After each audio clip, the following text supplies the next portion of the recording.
Hi, this is Natalie Hoffman of FlyingFreeNow.com, and you're listening to the Flying Free Podcast, a support resource for women of faith looking for hope and healing from hidden emotional and spiritual abuse. Welcome to episode 224 of the Flying Free Podcast. Today, we are going to do a smorgasbord of questions about reactive abuse, how to identify covert abuse, how to know when you're in an abusive relationship as soon as possible so you don't waste your time, and that kind of thing. So it's all going to be about covert abuse. Now, we have actually several other episodes where we touch on this, including episode 26. This is what covert hidden abuse looks like. Episode 78, are you married to a quiet covert abuser with a hidden lifestyle? Episode 20, the difference between a normal marriage and an emotionally abusive marriage. Episode 49, emotional abuse, when you have all the responsibility and none of the freedom. And episode 87, what is emotional manipulation? Now, those are just a few of the episodes where we talk about covert abuse, but it's really easy to find them. If you go to my website, flyingfreenow.com/ whatever the episode number is that I just gave you, that will take you straight to that episode. So for example, what is emotional manipulation? That's episode 87. So you'd go to flyingfreenow.com / 87, and it'll take you right there. Otherwise, you can search for these on your favorite podcast app in the Flying Free Podcast. Okay. Now, these episodes are going to help you identify covert emotional abuse, and we are going to talk about it again today in relation to specific questions that have come in from listeners. But I also have a course called Dealing with a Dysfunctional Relationship. And this course not only helps you with identifying covert abuse, but it actually equips you with strategies to deal with the abuse. And that course comes with a membership to the Flying Free program. So when you're a member of Flying Free, that's one of the many courses that we have. Courses on boundaries, healing your relationship with God, healing your relationship with yourself, parenting, and many more. Membership is only $29 a month, and you get instant access to everything when you join. It also includes weekly live coaching, and we have a private podcast where you can listen to all the replays, a robust private forum where you can interact with hundreds of Christian women who are just like you, who are in emotionally abusive relationships or maybe are separated. Some of them are getting divorced and going through the divorce process, as well as access to live monthly online events and more. I'm not going to go into all of it here, but there is an application process and you can learn all of the details. Everything you need to know about this program is over at joinflyingfree.com. So head over there and read the information. There's a bunch of reviews over there, and then you can fill out an application if you're interested in joining us.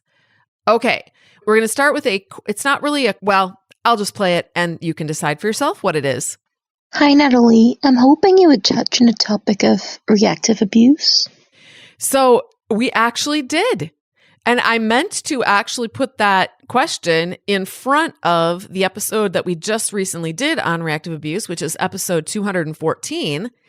And I completely forgot. So we had Annette Oltmans come in, and she's from the Men Project, and she talked about reactive abuse. That's her area of specialty. And I actually want to play right now a review. Someone sent in a review of that particular episode. So listen to what this woman said about that episode, and then you might want to head over to that episode. I'm trying to leave a review for episode number 214. Every single one, I've been listening to Natalie Hoffman for a few years, and every single one has been absolutely awesome. And this one is also extremely awesome because someone at least understands. It would be so nice if judges and lawyers and people could understand this reactive abuse. It's just, thank you so much for all this information.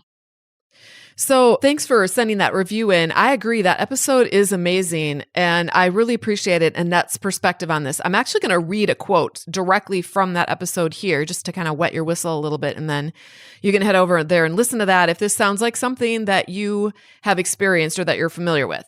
She said this: I'm picking up where she left off on another thing, but she said, that's why I don't like the term reactive abuse, because there's plenty of data out there to show that there are not two victims and two abusers. So I like to call this reactive defense, but it's not the proper term that's being circulated in professional circles.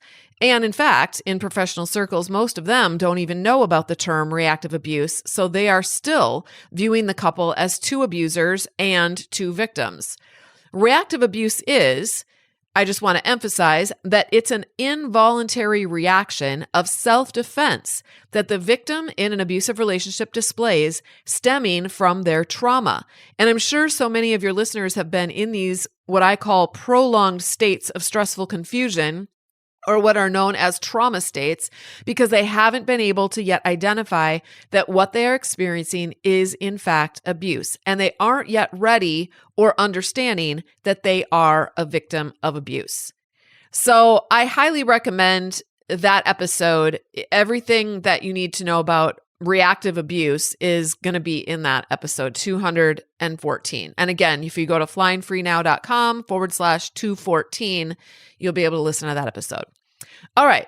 Now we're going to get into our set of questions. And these questions are all similar, slightly different. Each one is slightly different. So we're just going to kind of explore a different facet of covert abuse based on the question that each individual has brought to the table today. How do you determine whether your husband is emotionally abusive or just doesn't understand what it takes to be a husband in a marriage? Everyone, when they first get married, is ignorant about what it takes to be a husband or a wife in a marriage, largely because they've never done it before. A healthy individual will learn what it takes in a variety of ways. One way is by being a good listener and tuning in to his wife's voice. When she expresses gratefulness or delight, he will learn what pleases her and brings her joy. When she expresses pain or discomfort or offers feedback, he will learn what hurts her or where he needs to adjust his behavior or his thinking. And vice versa. Obviously, it should go without saying that this goes both ways. Another way a healthy man learns how to be a good husband is by hanging out with other healthy men of different ages who are good examples. Another way might be reading good books on the subject.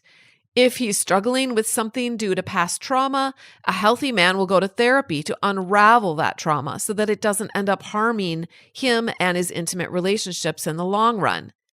Now, I'm guessing that the person asking this question is not 3 months into her marriage with a man who is just green behind the ears and learning what it means to love, respect, and hold space for another human being. All of that said, I remarried a man who was 50 when we got married, and he had never been married before. You could say that he didn't know what it would take to be a husband or a father. But lo and behold, he ended up being an amazing husband and stepfather. Why? Because he is a good man. And that's what you need to understand. Good men make good husbands and fathers and employers and employees and neighbors and friends, period. Good men are kind and respectful. Good men care about the thoughts, opinions, and feelings of the people around them. Good men don't have to control everyone in order to feel joy in life. So if your man is unkind, dishonoring, manipulative, blaming, shaming, unable to take responsibility for his behavior, uses you, mistreats you, ignores you, scoffs at you, and so on, then he is not an emotionally healthy man, and he will not be able to show up in his intimate relationships in a way that deepens those relationships and offers safety and joy. He may be able to pretend to be a good man sometimes, but pretending is very different from actually being a good man. If you are asking, is my husband emotionally abusive or is he just ignorant? Here's another way you can know. Call him out on his behavior. And if he denies it, justifies it, minimizes it, or blames you for it, then he is an emotional abuser. If he's just ignorant, he will thank you for the feedback and be a better man next time. Hi, Natalie. The question I have is, when does abuse come abuse? So I know that abusive behavior needs to be repetitive or needs to happen more times for it to be called abusive behavior. But where is that line where it just gets abuse? I hope my question is clear, but it's something that I've been thinking about, and I don't seem to find the answer to know if something really can be called abuse. Like, for how many times does something needs to happen, or how often that it's actually abuse or not? Abuse is abuse, even the first time. So the very first time that someone gaslights you with the intent to serve their own agenda, they have abused you. The very first time that they withhold information from you with the intent to manipulate you, they have abused you. The first time they tell you that you're stupid with the intent to shut you down, they have abused you. The very first time they give you the silent treatment in order to force you to do whatever they want you to do, they have abused you. You may not recognize the abuse for several days, weeks, months, or even years. But, maybe you grew up being treated like that, so it might feel normal and familiar. You might even think that cruel feedback is a form of love because it's the water you swam in, and the people in that water always said they loved you. So how do you know any different? You can be married to an abuser who only abuses you in ways that you can recognize, maybe once a year. I remember watching the show Big Little Lies, and in that show, Nicole Kidman plays the role of a domestic violence victim who is married to a wealthy man. They have 2 beautiful twin boys. He's an amazing husband and father most of the time. But once in a while, he flips a switch and he beats her. And she hits him back. So she believes that it's just a marriage thing and that they're both abusive sometimes. The series shows how she goes to therapy and she just cannot see how she's in an abusive relationship. And even us as the viewers are tempted to think that the relationship is mostly fine and that he is actually a very loving, attentive, caring man the rest of the time. And, there are reasons that he flips out. So we should give him a chance, right? We should give him a pass.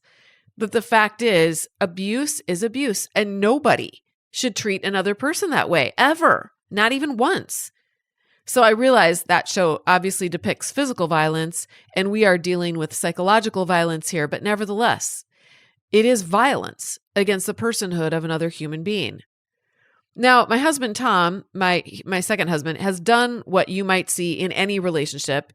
He's not picked up after himself at times. He's failed to do something he said he was going to do. He's gotten annoyed with the kids who get too loud for too long. Normal human stuff, right?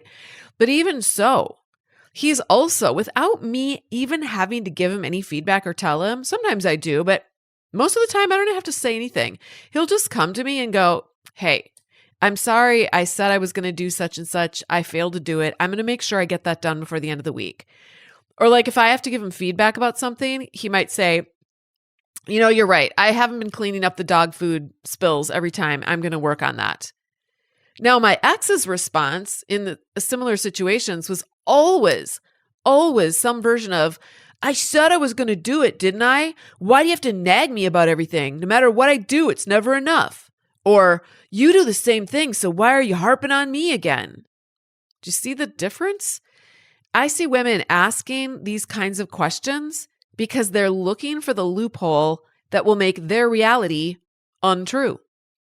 I have never, ever heard any of my friends who are in healthy marriages ever ask me or even think this thought: how do I know my husband's emotionally abusive and not just ignorant? Or when do I decide that he has harmed me enough for me to be able to call it abuse? Do you see this? That's not even crossing their minds. Why? Because they're not in an abusive relationship. So if you're asking these kinds of questions, your relationship is abusive. And armed with that understanding, you can now learn how to deal with your reality instead of pretending that it's not real or that it's not happening. Hi, I just want to thank you for your podcast. It's been very insightful. And I have a question.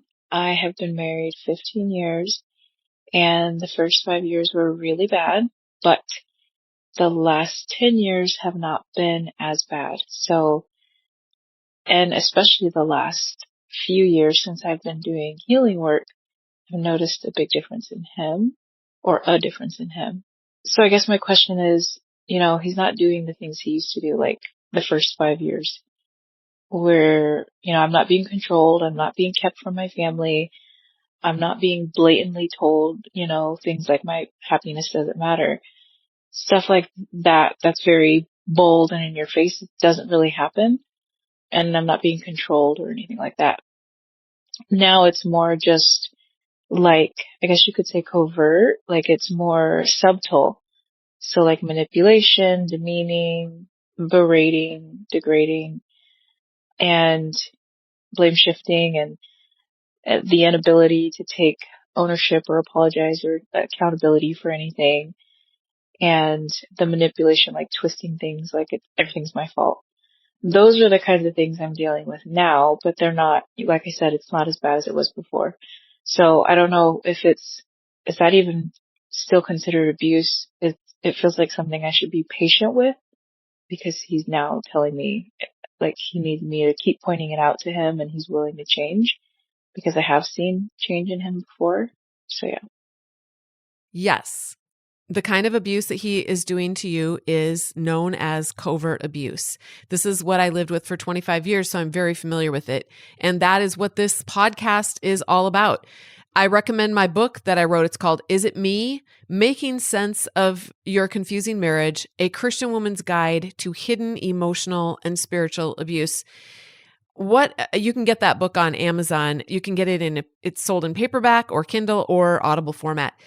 What abusers do is they switch masks. So maybe at the beginning of your marriage, he was more blatantly abusive, and maybe he realized that he couldn't get away with that at some point. Maybe, I don't know the whole story, maybe you threatened to leave him or pull the plug in some way. So all he did was exchange the overt abusive mask for a covert abuse mask. If he sees that he can fool you with this kind of abuse, then he'll continue doing that. I see women learning about covert abuse, and then they'll often, well, I don't know about often, but they'll sometimes threaten to leave. And then their husband will put on a repentant mask. We should do like a skit with just all the different masks that they try. It's fascinating. And the repentant mask is, they're super nice. They appear to have changed. They'll tell you all the ways that they've changed. All of this is just them trying on different masks, trying them out to see which mask is going to work with this person. Which one is going to fool her? And if none of the masks work, that's when they get really nasty, because then they won't even try anymore, and you'll just see the full monster face of the person you married. And it's scary. This is why we're careful. We're scared to confront them or give them feedback. Plus, here's the other thing. Their mask, he'll put on a mask that he sees is usually really effective at fooling everyone else. So then we end up looking like we're crazy, unforgiving, willfully blind, bitter, whatever. If you can imagine like him putting on a mask when you go out, and then you get home and he knows that you're onto him. So he just takes the mask off and you can see his ugly monster face, while you're at home in private. But then right before he steps out the door, he puts on his nice guy mask. And then other people don't know that he's just wearing a mask. That's really hard to deal with as well. So if you're wondering if his better behavior is abusive, yeah, it's 100% abusive. I wouldn't even call it better. I mean, at least before it was obvious and you knew even in your own mind, you're like, yes, this is abusive. When they get more covert, that's not better. Now they're actually abusing you emotionally and psychologically. It's psychological violence. And you mentioned twice that he's no longer controlling you. But if he is covertly abusing you, that's what covert abuse is. It's control. He's totally controlling you, and he's using covert abuse to do it. You said that he does manipulate you. Well, manipulation is just another word for controlling someone. I encourage you to make a list of all the things that you can't do or say around him, or else you get in trouble, just to see how he is controlling you. If you're truly free, you should be able to do, act, and say absolutely anything. And he will be fine with it. You're in a safe space. You can be whoever you are. Think about who you are with maybe your best friend. Okay, your best friend is not controlling you. That's why you're able to be who you are. I bet you money you can't be like that around him. Are you free to give him feedback? and know that you won't get blamed or shamed for it? No, you even mentioned that you can't do that. So then he's controlling you. He's controlling whether or not you give him feedback. Do you have just as much control and say over the finances that he does? Are you free to build a career if you wanted to? Could you go on a trip with friends or even by yourself if you wanted to? Could you go to a different church and not have any repercussions for that? Could you go to, there were things I wasn't allowed to do that I just thought, well, there must be good reasons. Like I wasn't allowed to go to a chiropractor. My husband was, but I wasn't allowed to because he didn't think it was necessary. So think about other things that maybe he does that you're not allowed to do. Are you allowed to get groceries where you want to shop, or do you have to go where he says you should? I'm just throwing out examples, all right? Can you wear what you want to wear? Do you have to wear what he thinks is appropriate? Can you keep the house clean, or can you keep it messy sometimes and know that you're not going to get any repercussions from him? Can you parent the way you choose? I would just go through and make a list of all the things that you are not free to do, and then you'll be able to see, I guess he really is controlling me. I really do recommend that you read my book. I think it's going to help you see the ways that you're being abused. So go to Amazon.com and just go look up, Is It Me? And it'll come right up. Okay, we just have one more related question, and then we're going to call it a day. For about the last 10 years, my husband has slept in the guest bedroom. It was his decision, not mine, and it's not like we had a fight and he decided to go in there. He came home from a business trip. My daughter had slept with me in our bed because we had always laid down with her until she fell asleep, and her mattress hurt my back, so she slept in our bed while he was out of town. And he decided to go in there, and he's never come back to sleep in our bed. There's also been an issue of pornography that has affected me. It felt like betrayal, and I've just had a hard time getting over it. So I guess my question is that abuse? I mean, I'm very depressed and sad, and I'm feeling like I want to move on. And he actually talked about divorce over the last year, and now that I've kind of come around to talking to him about it, now suddenly he's ignoring me, like he's acting like I never said anything. It's just really confusing. So anyway, if you can give me any advice, I would appreciate it. Thank you. So just going off of what was shared here and not knowing anything else about the relationship, I would call this emotional abandonment. There's the emotional abandonment of no longer sleeping with you.